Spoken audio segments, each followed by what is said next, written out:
The crystal chandelier above the grand ballroom at the historic rice mill cast elegant shadows across 200 wedding guests as my daughter Jessica stood in her $8,000 designer gown, her face twisted with rage as she screamed at me in front of everyone who mattered to her new husband's family. "You ruined my wedding, Mom. You're embarrassing me in front of everyone. Why can't you just act like you belong here for once in your life?" Her voice carried across the reception hall, silencing conversations and turning every head toward the spectacle of a bride, publicly humiliating her own mother on what was supposed to be the happiest day of her life. What Jessica didn't know, what none of those Charleston socialites and legal professionals knew as they watched this mortifying scene unfold, was that I had personally paid for every single detail of the wedding she was now claiming I had ruined. The vintage champagne they were sipping, the elaborate floral arrangements that had transformed the venue into a fairy tale setting, the 7-course dinner prepared by Charleston's most exclusive caterer, the string quartet that had played during the ceremony, even the designer dress she was wearing while she berated me, all of it had been funded by the same woman she was now treating like an unwelcome intruder who had somehow crashed her perfect society wedding. Standing there in my modest navy dress from Macy's, purchased specifically for this occasion because Jessica had made it clear that my usual wardrobe wasn't appropriate for the caliber of people who would be attending, I felt the weight of 2 years of secret sacrifice crashing down around me. 2 years of working double shifts at Charleston General Hospital, picking up every overtime opportunity, skipping meals and postponing my own medical appointments to save the $75,000 that had made this lavish celebration possible. The irony was suffocating. While Jessica stood there in front of Laura Phillips, her new mother-in-law who presided over Charleston's social hierarchy like a benevolent dictator, telling everyone within earshot that I was an embarrassment who didn't understand proper etiquette or appropriate behavior, she was wearing a wedding dress that had consumed 3 months of my nursing salary.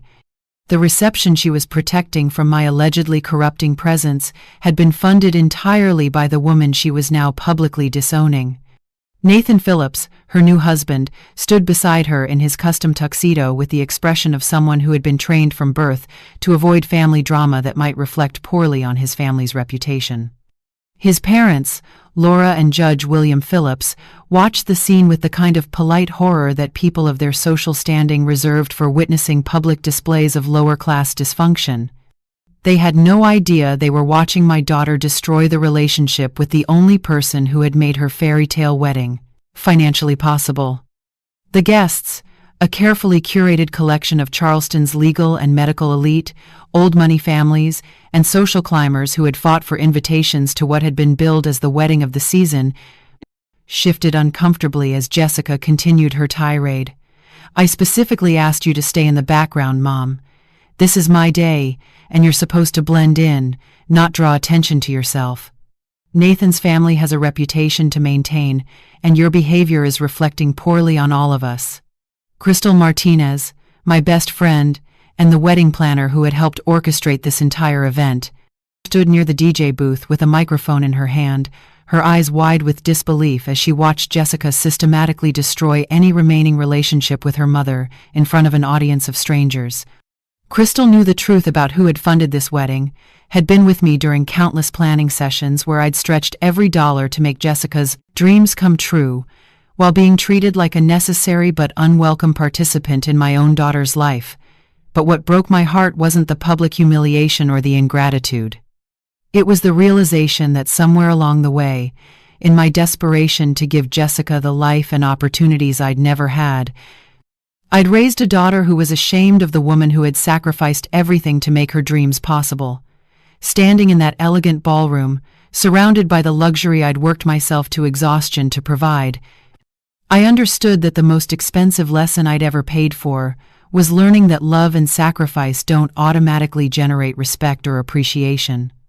The moment had come to teach my daughter a lesson about gratitude, consequences, and the true cost of the fairy tale she was so desperately trying to protect from my supposedly embarrassing presence.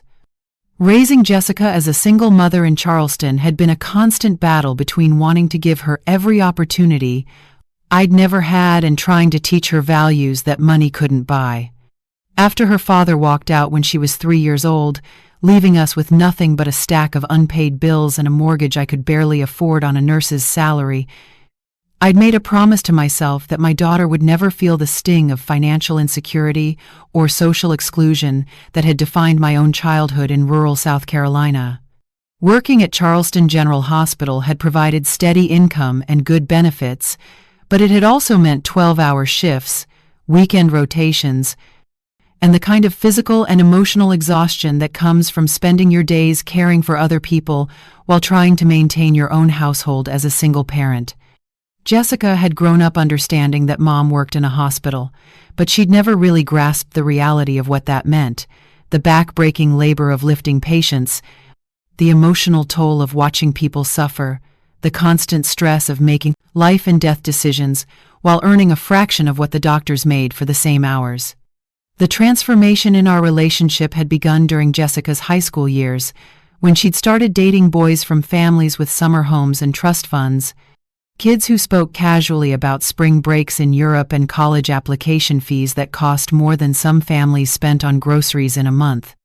Gradually, I'd noticed Jessica becoming more conscious of our modest lifestyle, more embarrassed by our small house in a working-class neighborhood, more critical of my work uniforms and practical choices. College had accelerated these changes, particularly when Jessica received a partial scholarship to the College of Charleston and began moving in social circles where her background became a source of discomfort rather than pride. She'd started referring to my work as just nursing and making comments about how she planned to do better than I had, as if my career saving lives was somehow a failure rather than an achievement to be respected. The real shift came when Jessica met Nathan Phillips during her senior year, a law student whose family name appeared on buildings around Charleston and whose mother Laura served on the boards of every important cultural institution in the city. Nathan represented everything Jessica believed she deserved: education, refinement, financial security, and most importantly, social status that would elevate her permanently above the working-class roots she'd grown to resent. The engagement had been announced in the Charleston Post and Courier with a photo of Jessica and Nathan at a charity gala, surrounded by the kind of people who shaped the city's social and political landscape.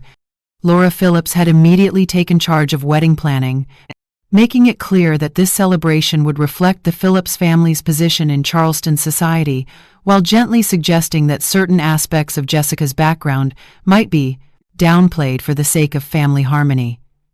What Jessica hadn't known was that Nathan's family had significant financial obligations tied up in real estate investments and legal practice expenses, leaving them with impressive assets but limited liquid capital for discretionary spending like weddings. When Laura had delicately suggested that the bride's family traditionally handled wedding expenses, while the groom's family focused on the honeymoon and future housing, Jessica had panicked, knowing that my nursing salary couldn't possibly fund the kind of celebration she'd been planning. That's when I'd made the decision that would define the next 2 years of my life. Without telling Jessica the specific details, I'd assured her that her wedding would be everything she'd dreamed of, regardless of cost. I'd started working extra shifts, picking up overtime whenever possible, and quietly putting every spare dollar into a dedicated savings account that I'd labeled Jessica's Future in my banking app. The sacrifice had been more than financial. While my peers were planning retirement vacations and updating their homes, I was working 60-hour weeks and living on frozen dinners to save money for flowers and photography. While other mothers were being included in wedding planning as honored participants, I was being managed like a potential liability who needed careful supervision to avoid embarrassing anyone. But I'd told myself it was worth it because I was giving Jessica the fairy tale beginning she deserved, the kind of wedding that would establish her place in Charleston society and validate her choice to marry into a family that could provide the security and status she craved. I'd believed that my sacrifice would be recognized and appreciated, even if it couldn't be publicly acknowledged due to the social dynamics Jessica was navigating. The wedding day had started with Jessica, in full bridezilla mode, her stress manifesting as criticism directed at anyone who couldn't fight back or might jeopardize her perfect day. While Laura Phillips glided through the morning preparations with the serene confidence of someone who had orchestrated dozens of high society events, Jessica had spent the hours before the ceremony finding fault with everything from the flower arrangements to the positioning of the guest book table. My role had been carefully defined in advance. I was to arrive at the venue 2 hours before the ceremony, take my designated seat in the third row on the bride's side, not the front row, because that might suggest I held a position of honor that could overshadow the Phillips family, and essentially function as an extra in the elaborate production Jessica had planned around her transformation into Charleston society royalty. "Mom, please try to remember that this is a very sophisticated crowd." Jessica had lectured me while getting her makeup done by a professional artist who charged more for 4 hours of work than I earned in a Maycare week. "These people are used to a certain level of refinement. Just smile, be polite, and try not to talk too much about work or anything that might seem too ordinary."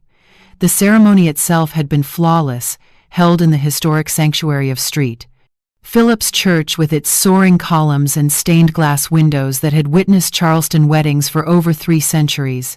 Jessica had looked radiant walking down the aisle in her designer gown, her happiness genuine as she exchanged vows with Nathan, while 200 guests watched from pews filled with the most influential families in the Low Country. But the reception at the historic rice mill had become a different kind of performance, one where Jessica's anxiety about maintaining her new social position had transformed her into someone I barely recognized. The venue was spectacular, a converted 19th-century rice mill overlooking the Ashley River, with brick walls and exposed beams that had been decorated with thousands of dollars worth of white roses, hydrangeas, and trailing greenery that created an atmosphere of understated elegance. The guest list read like a directory of Charleston's power structure: judges, prominent attorneys, medical specialists, real estate developers, and old money families whose ancestors had shaped the city's history. Laura Phillips had worked her social network masterfully, ensuring that Jessica's wedding would be remembered as one of the season's most important events, the kind of celebration that established the new Mrs. Phillips as someone worthy of inclusion in the city's most exclusive circles. The trouble had started during the cocktail hour, when I'd made the mistake of engaging in friendly conversation with several guests who had asked about my work at the hospital. Instead of being pleased that her mother was representing herself well, Jessica had appeared at my elbow with a forced smile and steered me away from the group with barely concealed irritation. "Mom, what are you doing?" she'd whispered urgently, her grip tight on my arm as she guided me toward a corner of the reception space. "You're supposed to be mingling quietly, not holding court and talking about bedpans and night shifts. These people don't want to hear about your job."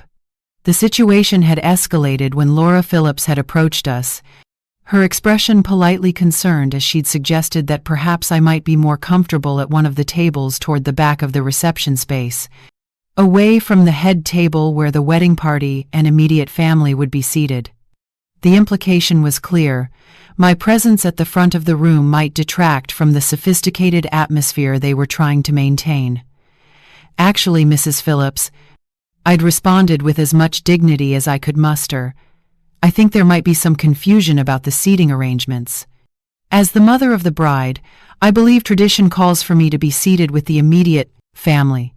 Jessica's face had gone pale at my mild assertion, and that's when the confrontation had erupted in front of the assembled guests. "Mom, you're embarrassing me," she'd hissed, her voice rising enough to draw attention from nearby conversations. "This isn't about tradition, it's about being appropriate. Nathan's family has put a lot of effort into making this wedding perfect, and I need you to cooperate instead of making demands." The public dressing down had continued from there, with Jessica systematically dismantling any remaining dignity I had left, while 200 guests watched in fascination and horror. Standing in that reception hall while my daughter systematically destroyed our relationship in front of Charleston's social elite, I reached a breaking point that had been building for 2 years of sacrifice and humiliation. Jessica's voice continued to rise as she detailed my supposed failures as a mother and my inability to understand appropriate behavior for someone of my social station, while the guests shifted uncomfortably and Laura Phillips watched with the expression of someone witnessing a car accident in slow motion. "You don't understand, Mom," Jessica continued, her voice carrying across the reception space as more conversations stopped and heads turned toward our confrontation. "This isn't some casual family gathering. These are important people with reputations to maintain. Nathan's father is a federal judge, his mother sits on the board of the Charleston Symphony, and their friends expect a certain level of sophistication. I need you to respect that instead of trying to insert yourself where you don't belong." The phrase, "where you don't belong," hit me like a physical blow, particularly as I stood surrounded by the elegant decorations and gourmet catering that I had personally funded through months of double shifts and financial sacrifice. Looking around at the reception space I had made possible, watching my daughter treat me like an unwelcome intruder in my own gift to her, I realized that something fundamental had to change in this dynamic. Crystal Martinez appeared at my elbow, her expression concerned as she witnessed Jessica's public humiliation campaign. As my best friend and the wedding planner who had helped coordinate every detail of this celebration, Crystal knew exactly how much I had sacrificed to make this day possible. She also understood that Jessica's behavior had crossed a line that couldn't be uncrossed without consequences. "Helen," Crystal whispered, her voice barely audible over the string quartet that continued playing dinner music as if nothing unusual was happening, "you don't have to take this. Not here, not in front of all these people, and definitely not after everything you've done to make this wedding possible." But it was Nathan's reaction that finally crystallized my decision.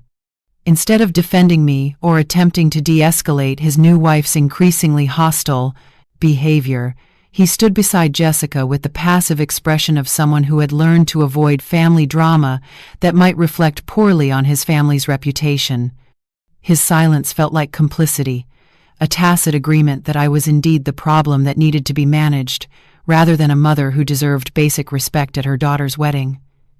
"Jessica," I said quietly, my voice cutting through her continued lecture about appropriate behavior and social expectations, "I think we need to have a conversation about respect and gratitude.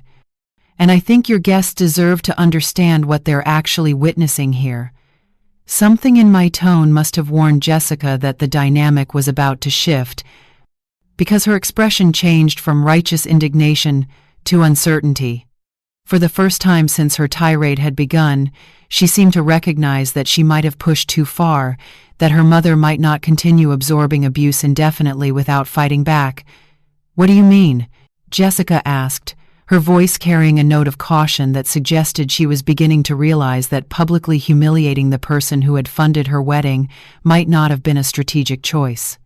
I looked around at the reception space that represented 2 years of my life, at the guests who had been enjoying an elegant celebration while watching my daughter treat me like hired help, at the crystal chandelier and elaborate floral arrangements that had consumed my savings and my health to provide.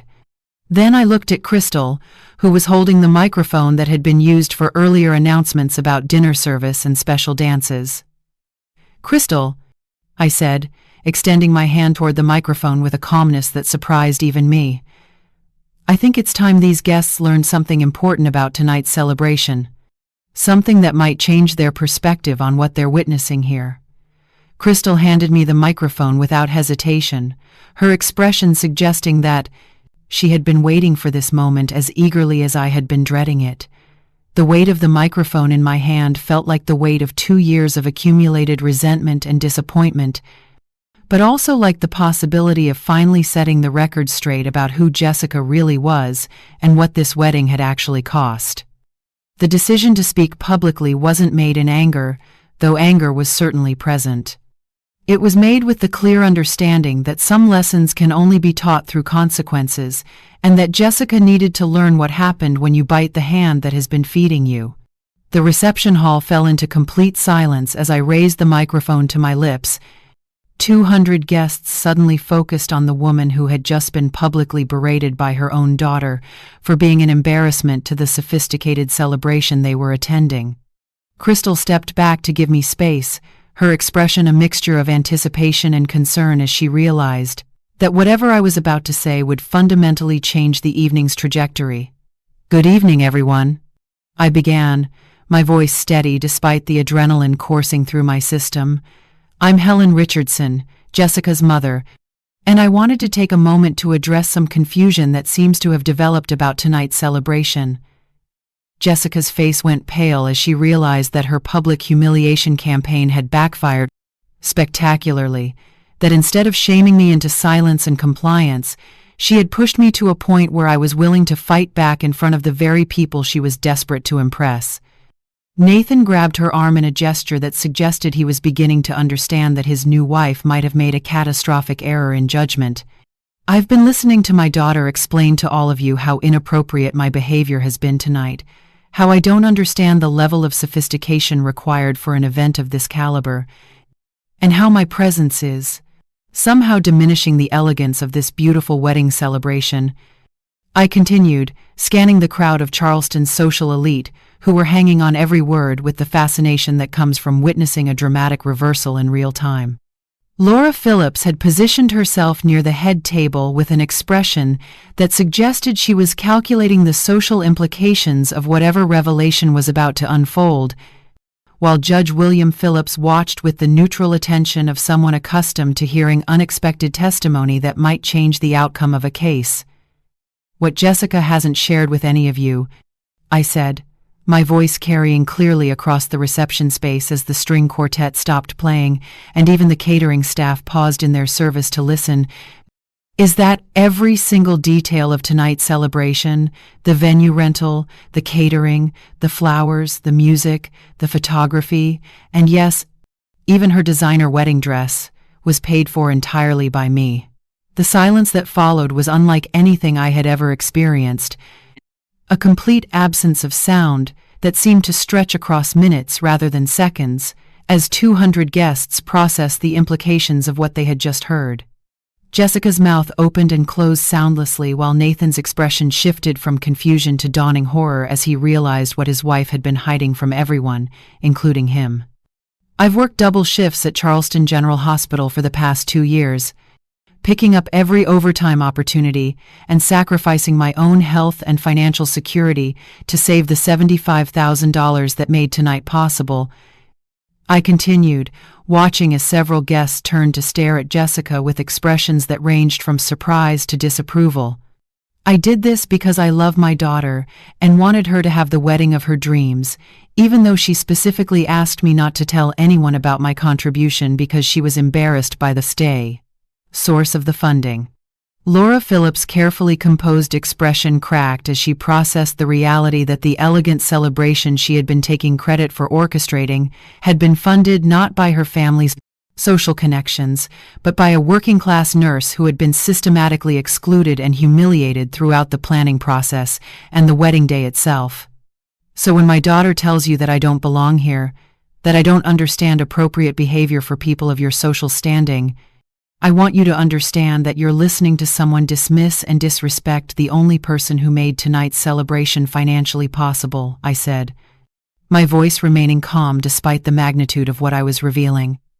"Every bite of food you've enjoyed, every glass of champagne you've shared, every moment of this beautiful evening exists because a woman Jessica considers an embarrassment worked herself to exhaustion to give her daughter something she could never afford on her own."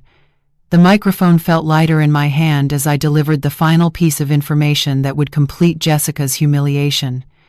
"And perhaps most importantly, you should know that Jessica has spent months telling people that Nathan's family generously funded this wedding, when the truth is that his parents' contribution was limited to the rehearsal dinner. Everything else came from the nurse who apparently doesn't understand how to behave appropriately at sophisticated events." I handed the microphone back to Crystal and walked toward the exit, leaving Jessica standing in her $8,000 dress, surrounded by the wreckage of her lies and the silent judgment of every person she had hoped to impress. 6 months after that devastating wedding reception, I sat in my small but comfortable living room reading the final text message I would ever receive from Jessica. "Mom, Nathan and I are getting divorced. His family says they can't trust someone who lies about family, finances. I think I made some mistakes, and maybe we could talk?" The message had taken her half a year to send. 6 months during which her marriage had crumbled under the weight of her deception and entitlement, while I had quietly rebuilt my life around people who valued honesty over image. The immediate aftermath of my public revelation had been swift and devastating for Jessica's carefully constructed social position. Within hours of the reception, word had spread throughout Charleston's tight-knit social community about the bride who had publicly humiliated the mother who had secretly funded her entire wedding. The story had all the elements that made for irresistible gossip among people who thrived on social drama, class conflict, family betrayal, and the kind of dramatic reversal that reminded everyone that appearances could be deceiving. Nathan's family had been horrified not just by Jessica's behavior toward me, but by her willingness to lie about the source of the wedding funding, allowing them to believe they were participating in a celebration that reflected their own family's generosity and status. Judge William Phillips, whose reputation was built on integrity and truth, had been particularly disturbed by his new daughter-in-law's casual relationship with honesty, while Laura Phillips found herself socially embarrassed by having endorsed someone who had proven to be fundamentally dishonest about her background and values. But the real damage to Jessica's marriage had come from Nathan's realization that the woman he'd married was capable of systematic deception about important family matters, willing to sacrifice her own mother's dignity for social advancement, and fundamentally dishonest about the financial realities that would shape their future together. The trust that forms the foundation of successful marriages had been shattered, not by my revelation, but by Jessica's choices that had made the revelation necessary. Crystal had stood by me throughout the difficult weeks following the wedding, helping me process the complicated emotions that came from simultaneously loving my daughter and recognizing that our relationship might be permanently damaged by her behavior and choices. "You did the right thing," Crystal had assured me during one of our long conversations about family dynamics and personal boundaries. She needed to learn that actions have consequences, and that you can't build relationships on lies and disrespect. The most unexpected development had been the connections I'd made with several wedding guests who had approached me in the weeks following the reception to express their admiration for my dignity under pressure and their disgust with Jessica's treatment of me. Dr. Patricia Hamilton, a fellow medical professional who had attended as Nathan's family friend, had invited me to join a book club that met monthly at her home, introducing me to a circle of accomplished women who valued substance over status. Through these new friendships, I discovered a social world that existed parallel to the status-conscious environment Jessica had been so desperate to join, one where people were judged by their character and contributions rather than their family connections or financial resources. These were women who had built their own careers and identities, who understood the value of hard work and sacrifice, and who appreciated authenticity over performance.